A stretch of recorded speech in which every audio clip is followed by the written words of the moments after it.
Oke, bismillahirrahmanirrahim. Welcome back to my channel, Rumah Guru Amir. Kali ini kita akan membahas tentang perkembangbiakan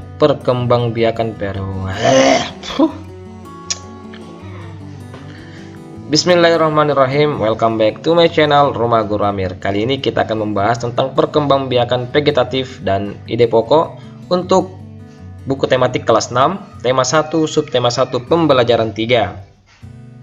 Adapun tujuan pembelajaran yang akan kita capai, yang pertama, siswa mampu menyampaikan cara perkembangbiakan vegetatif pada tumbuhan dan manfaatnya dengan benar.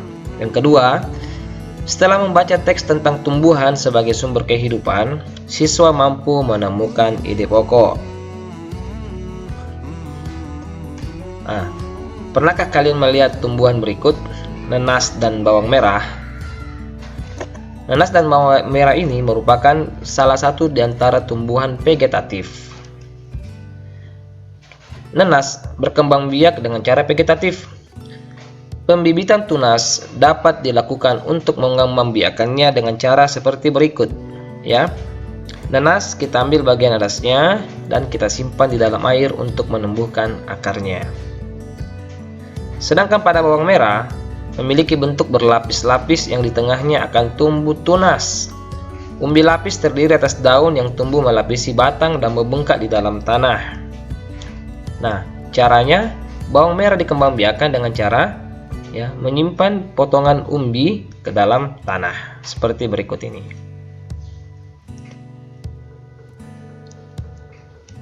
Berikut terus, apa yang dimaksud dengan perkembangbiakan secara vegetatif? Perkembangbiakan vegetatif adalah cara berkembang biak suatu makhluk hidup yang terjadi tanpa melalui perkawinan. Sekali lagi, cara berkembang biak suatu makhluk hidup yang terjadi tanpa melalui perkawinan. Makhluk hidup baru tumbuhan berasal dari induknya.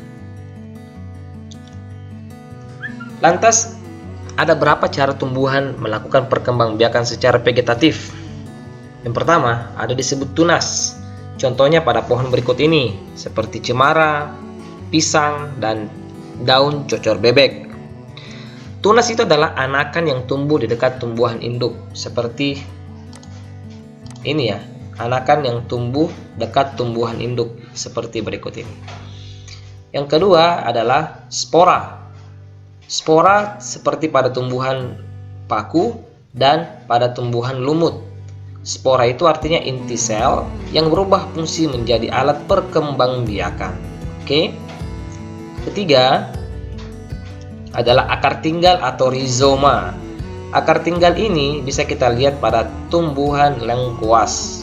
Akar tinggal adalah batang yang tumbuh di dalam tanah. Yang keempat adalah geragi, seperti pada tumbuhan stroberi atau pada tumbuhan rumput keki yang seperti berikut akarnya. Geragi itu adalah batang yang tumbuh menjalar di atas atau di dalam permukaan tanah. Jadi di atas tanah dia bisa menjalar maupun di bawah tanah. Sedangkan yang kelima adalah umbi. Umbi ini terbagi atas 3. Ada umbi batang, ada umbi lapis, dan ada umbi akar. Contohnya seperti terlihat pada gambar. Umbi itu adalah bagian tumbuhan yang menggembung di dalam tanah jika kita tanam bagian tumbuhannya. Oke, ini adalah cara perkembangbiakan tumbuhan secara vegetatif.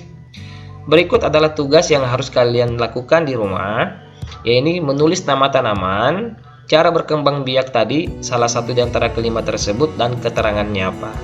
Terus kalian jangan lupa tuliskan manfaat dari perkembangbiakan secara vegetatif pada kolom di bawah ini. Oke. Selanjutnya kita masuk ke pembelajaran bahasa Indonesia.